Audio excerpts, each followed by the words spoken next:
Bienvenue au cœur du crime, un podcast issu des archives d'Europe 1. Savez-vous que plus d'un tiers des crimes et délits commis en France sont traités par la gendarmerie nationale? Je m'appelle Yann Kermadec. Je suis commandant de gendarmerie. Je dirige une section de recherche dont la mission essentielle est une mission de police judiciaire.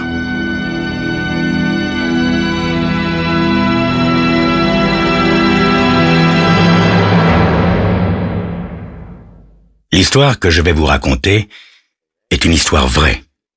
Tous les faits sont réels et se sont déroulés en France. Seuls les noms des personnes et des lieux ont été changés.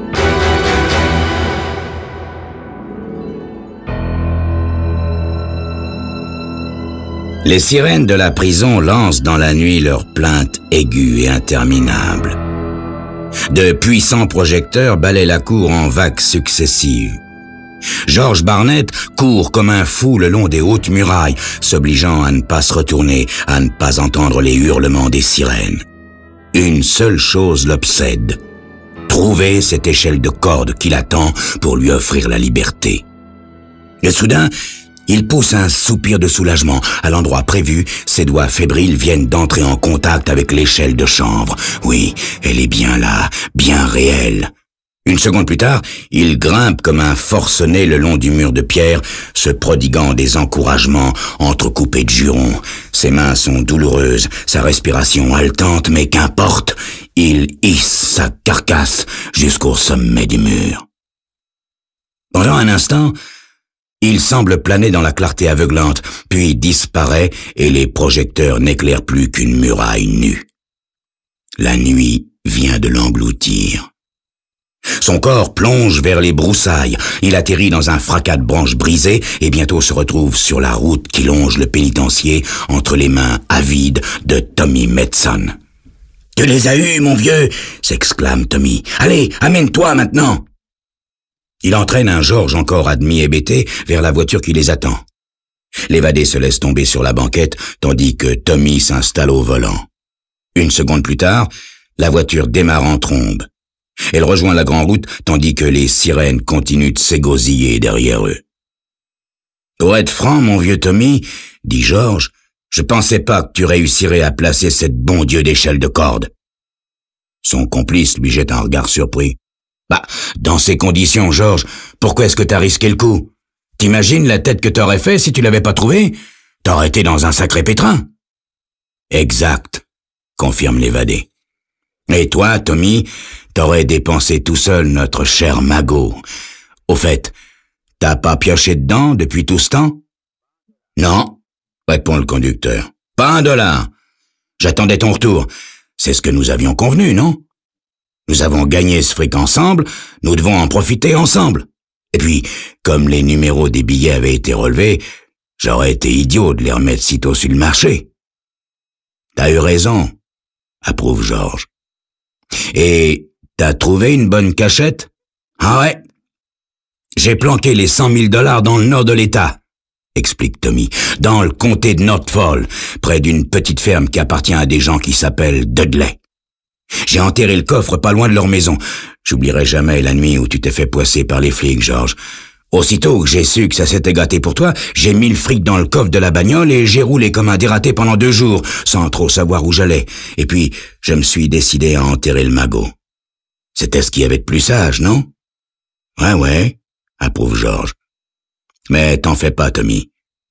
Tout va s'arranger maintenant. Tommy va répondre quand, soudain, l'intérieur de la voiture est inondé par la clarté aveuglante de 2 phares, tandis que des lueurs bleues et oranges jaillissent de tous côtés. « Les flics !» hurle Tommy en écrasant l'accélérateur. « Ils nous ont pris en chasse !» George se retourne. Les gyrophares de la voiture qui les talonne la font ressembler à un sapin de Noël. Les sirènes se sont mises à gémir étrangement semblables à celles du pénitencier. L'évadé sent une rage froide s'emparer de lui. « Les salauds! Ils m'auront pas! Passe-moi ton flingue !» La main de Tommy plonge sous sa veste et en ressort avec un revolver. George saisit l'arme et enjambe le dossier pour gagner le siège arrière. D'un coup de crosse, il brise la lunette et, sans hésiter, fait feu sur les poursuivants. Mais la voiture qui les traque ne ralentit pas d'un pouce pour autant. Les deux véhicules roulent maintenant à une allure folle sur la grande route. George tire de nouveau, visant les pneus. Les policiers ripostent. On entend l'impact de leurs balles dans la paroi du coffre. Les chocs font vibrer la carrosserie. « Appuie, Tommy! Accélère, bon sang! Mais c'est bien ce que je fais, George, mais pas moyen d'aller plus vite! » Les policiers gagnent du terrain, offrant en même temps une meilleure cible. George ajuste posément son tir et presse 2 fois la détente. La voiture de police se met soudain à zigzaguer, agitée de secousses effroyables, comme si elle était prise dans la tempête. L'œil luisant d'espoir, l'évadé observe les policiers qui, en proie à la panique, s'agitent dans leur véhicule frappé à mort. Les phares balaient la route d'un bord à l'autre, et soudain, la voiture percute un mur. Une immense lueur jaune et rouge jaillit instantanément, illuminant d'un éclair sinistre les arbres et les buissons avoisinants. Sous l'effet de la vitesse acquise, le brasier semble se projeter en avant, puis le véhicule franchit un talus et bascule dans le fossé. « On les a eus !» exulte George. « On les a eus, les salauds !» Il se tourne vers Tommy pour lui faire partager sa joie, mais les mots meurent sur ses lèvres. Son compagnon est plié sur le volant qu'il manie avec difficulté. Sa tête dodeline comme s'il sombrait dans les douceurs d'un rêve langoureux. Un filet de sang descend de son front et coule sur sa joue. « Tommy! Tommy !» George lâche son revolver et enjambe en sens inverse le siège au moment même où les mains de son compagnon commencent à lâcher le volant. Le corps frêle de Tommy s'affaisse lentement sur le côté, coincé contre la portière. La voiture commence à errer d'un bord à l'autre de la route. George parvient in extremis à saisir le volant, d'une main d'abord, puis des deux, s'appuyant au corps inanimé de son compagnon. Heureusement, le pied de Tommy a abandonné l'accélérateur. Pendant quelque temps, le véhicule roule avec l'élan qu'il a reçu, puis finit par s'immobiliser sur le bas-côté. Des voitures passent et nul ne s'intéresse à eux. Tout le monde a les yeux fixés sur la gerbe de feu qui continue d'illuminer la nuit. George examine son complice. Pas besoin d'être médecin pour comprendre que Tommy a eu son compte. Déjà, l'éclat de ses yeux s'éternit. Un sang noir coule à présent par saccades de sa bouche grande ouverte. George descend de voiture, pousse le corps, le fait tomber sur le tapis de sol face à la place du passager et s'installe au volant. Il démarre, roule à vitesse modérée et emprunte une petite route qu'il vient d'apercevoir sur la droite. Celle-ci s'enfonce dans une forêt. Au bout de quelques minutes, George immobilise le véhicule, éteint les phares et attend.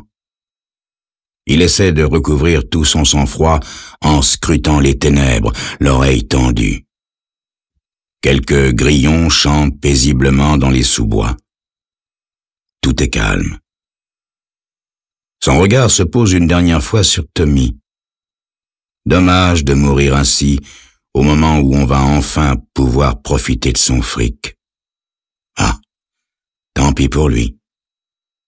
Au fond de la voiture, George découvre le costume que son associé avait préparé pour lui. Il se change à la hâte, jetant rageusement dans la nuit ses treillis de prisonnier, puis rafle l'argent que Tommy avait dans ses poches et descend du véhicule. Pas la peine de se servir de la voiture. Le numéro a dû être noté par les flics. Mieux vaut voyager à pied. Il part alors d'un pas rapide et s'enfonce dans l'épaisseur de la forêt. 4 mots reviennent sans cesse à son esprit, comme un leitmotiv. La ferme des Dudley. La ferme des Dudley. Assis à son bureau, le lieutenant Piazza se gratte la tête d'un air pensif. Le sergent Bruce l'observe. Le soleil inonde le bureau du poste de police. « Il semble qu'il ait complètement disparu, » dit Piazza. « C'est un grand homme, maigre, aux gestes cassants, au regard d'oiseau de proie.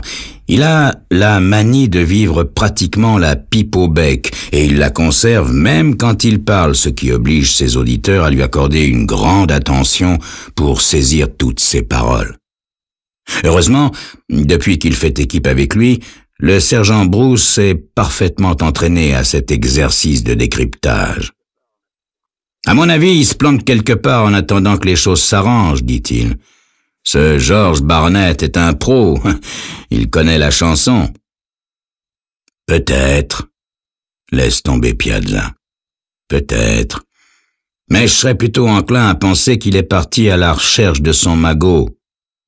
On n'a jamais trouvé trace de ce butin qu'il avait raflé dans une banque avec son copain Tommy. Celui-ci avait dû le planquer en attendant que George sorte de prison. Maintenant qu'il est libre, Barnett va sûrement tenter de le récupérer. Nous n'avons plus qu'à attendre maintenant. »« Attendre, » soupire Bruce. Le lieutenant sourit. « Eh oui, mon vieux. Quand j'étais plus jeune, j'étais comme vous, tout feu, tout flamme.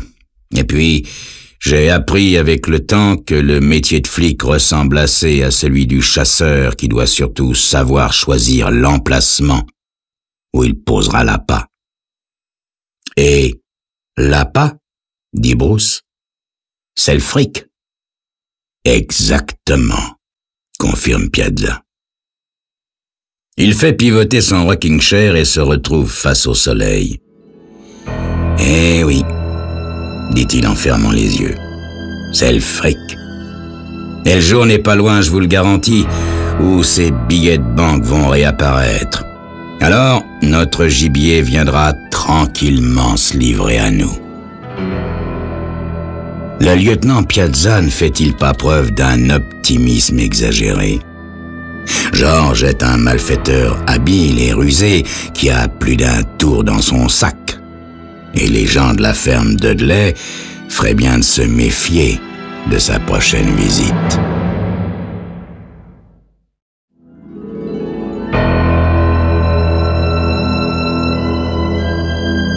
George Barnett s'évade de prison et s'enfuit en compagnie de Tommy, son vieux complice.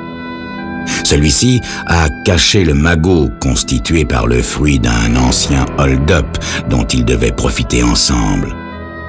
Mais au cours de la poursuite, Tommy est tué. George, à qui son compagnon a révélé l'endroit où est caché l'argent, se met alors en route pour le récupérer. Mais le lieutenant Piazza et le sergent Bruce sont également sur la piste. Qui arrivera le premier dans cette course au dollar? George chemine après le coucher du soleil à travers les bois et le long des routes désertes en direction du comté de Norfolk. Au bout de 2 jours, estimant qu'il s'est suffisamment éloigné de la zone dangereuse, il décide de retrouver la société de ses semblables et entre dans un petit restaurant au bord d'une route désolée. Là, il s'offre un bon repas avec une partie de l'argent trouvé dans les poches de ce pauvre Tommy. « C'est loin d'ici, le comté de Norfolk ?» demande-t-il à la servante, dont la principale occupation est de se faire les ongles, sans doute dans l'attente d'un prince charmant de passage. « Non, pas tellement. Une 50aine de kilomètres à l'est, » lui répond-elle sans relever les yeux. « Mais c'est vraiment un pays de bouseux là-bas, hein? Pire qu'ici, et c'est pas peu dire. »« Tant mieux, » répond George. « Moi, j'aime la nature et la solitude. » Il repart et s'achète en chemin du savon à barbe, un rasoir et divers accessoires de toilette. Ainsi donc, il ne va pas tarder à toucher au but. La serveuse n'avait pas tort. Le comté de Norfolk semble vivre en marge de la civilisation et du monde moderne. Tout paraît vieux, suranné, presque fantomatique, qu'il s'agisse des fermes ou des villages. Tant mieux. Ici, les nouvelles ne doivent pas aller vite et il est bien possible qu'il n'ait même pas entendu parler de son évasion du pénitencier. Au bout de 2 mois de périple, de marche dans la campagne ou le long des routes, de travaux épuisants, généralement mal payés, George Barnett obtient enfin la réponse d'un vieux paysan au visage raviné. « La ferme des Dudley! Continuez tout droit sur cette route, mon gars, vous la trouverez facilement. » Enfin, songe l'évadé. Enfin, me voici au bout de mes peines. Enfin, presque. Reste à récupérer le fric. Il s'avance vers la petite ferme isolée. Un homme l'a vu et l'observe, les mains sur les hanches.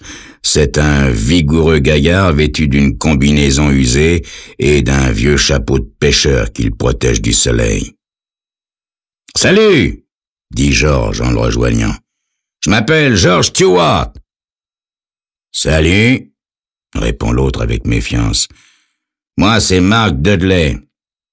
Qu'est-ce qu'il y a pour votre service ?»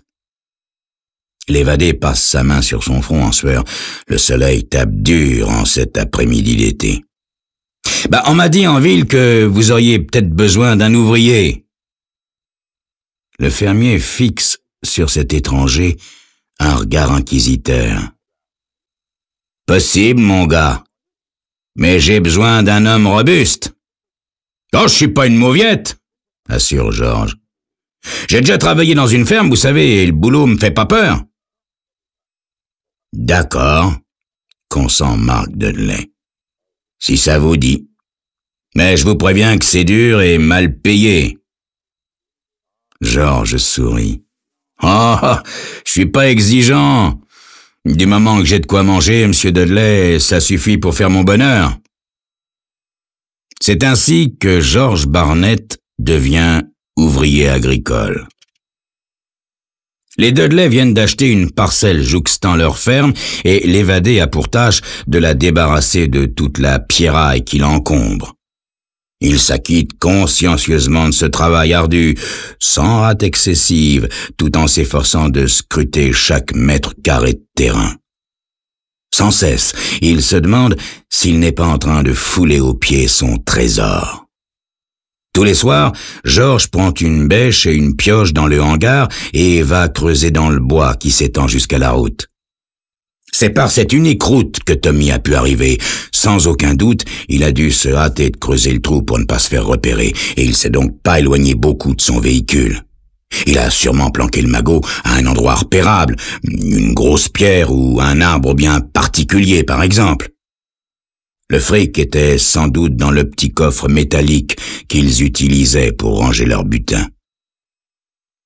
Hélas, cette recherche ne donne rien. Et le premier dimanche où il reçoit sa paye, George, pour se remonter le moral, se rend en ville. Ce n'est guère qu'une petite bourgade avec un supermarché, un cinéma et 2 cafés. George entre dans celui qui lui semble le moins minable, s'installe au comptoir et commande de la bière. Oui, donc bien sûr, il aurait préféré boire un bon scotch, mais le salaire que lui attribue Dudley ne lui permet pas de telle extravagance. Il déguste lentement le breuvage, le regard perdu dans la fumée de sa cigarette. Où diable ce satané Tommy a-t-il bien pu planquer le magot? Il faut continuer de chercher, inlassablement. Et c'est ce qu'il fait. Méthodiquement, opiniâtrement, ça dure plusieurs semaines. Toujours rien. George commence à désespérer quand un soir, après le repas, alors qu'il vient de se lever de table, il aperçoit soudain le magot. Il est là, entre les mains du fermier. Il vient de voir passer Dudley, le fameux coffre sous le bras. Bon sang, pense George. C'est lui qui l'a récupéré. Le métal du coffre est bien propre, signe qu'il l'a nettoyé. Si ça se trouve, il l'a récupéré bien avant mon arrivée. Dire que j'ai trimé comme un forçat et retourné une bonne partie du sol de la forêt pendant que ce type dépensait mon fric. Il doit le planquer quelque part dans la maison, mais ça ne pose pas de problème. Au fond, à bien y réfléchir, c'est une véritable providence. Sans ce Dudley, peut-être n'aurais-je jamais réussi à retrouver le magot. Le fermier me rend un sacré service, finalement. Pour la première fois depuis des semaines, George gagne directement sa chambre après le souper et marche fiévreusement de long en large en guettant les bruits de la maison. Il faut attendre pour agir que toute la famille soit endormie, ce qui ne saurait tarder. Bientôt, en effet, la ferme est silencieuse. George descend alors l'escalier à pas de loup et entreprend de fouiller la maison. Naturellement, il doit se contenter de recherches superficielles qui ne laisseront aucune trace. Ce n'est que le prochain dimanche, quand tout le monde sera parti en ville, qu'il pourra forcer tranquillement serrures et tiroirs. Comme il le craignait, la fouille s'avère infructueuse. Bah, tant pis. Attendons dimanche, et si dimanche soir il n'a rien trouvé, alors il brandira son revolver sous le nez de Dudley et l'obligera à lui dire où est le fric. Ensuite, il s'enfuira tranquillement à bord de sa voiture. Simple comme bonjour. Le lendemain soir, pourtant, George fouille de nouveau la maison. Il n'y tient plus. L'idée de cette masse de billets verts toute proche l'excite au plus haut point. Mais là encore, la recherche est infructueuse. Où diable ce fermier a-t-il pu planquer le magot? Pendant 2 soirs encore, il fouille la maison, de plus en plus nerveusement. Et le samedi matin, sa patience est soudain à bout. Pourquoi attendre encore alors qu'il a un flingue et sait s'en servir? À quoi bon tergiverser? En rentrant des champs, sa décision est prise. Plus question d'attendre dimanche. Ce soir, après le repas, il fera cracher le morceau à Dudley. Quand il ouvre la porte de la cuisine, la première chose qu'il voit est le coffre trônant sur la table, le couvercle levé. On aperçoit à l'intérieur la masse verte des billets de banque. Mais ce qu'il découvre aussi, c'est la présence de 2 policiers qui braquent leur revolver sur lui.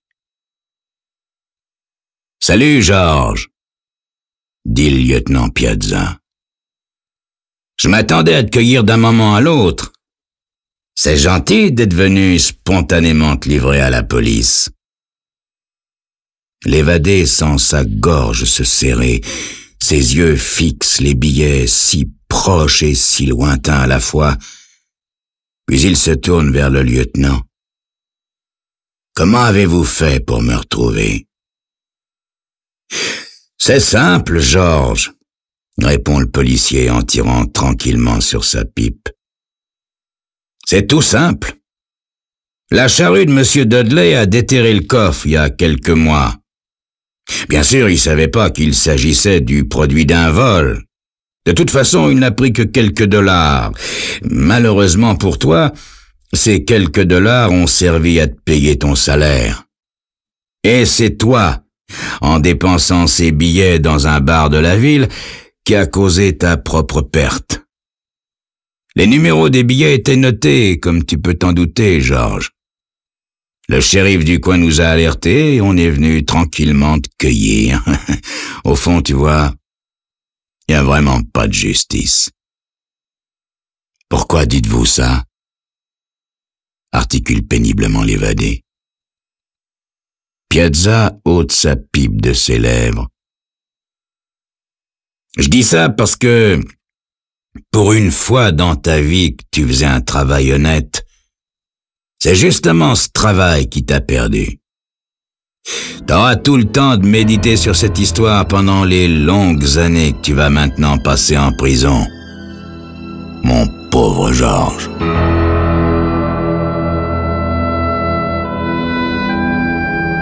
Vous venez d'écouter Au cœur du crime, un podcast issu des archives d'Europe 1. Réalisation, Julien Tarot. Production, Romy Azoulay. Patrimoine sonore, Sylvaine Denis, Laetitia Casanova et Antoine Reclus. Promotion, Marie Corpet. Au cœur du crime est disponible sur le site et l'appli Europe 1. Écoutez aussi l'épisode suivant en vous abonnant gratuitement sur votre plateforme d'écoute.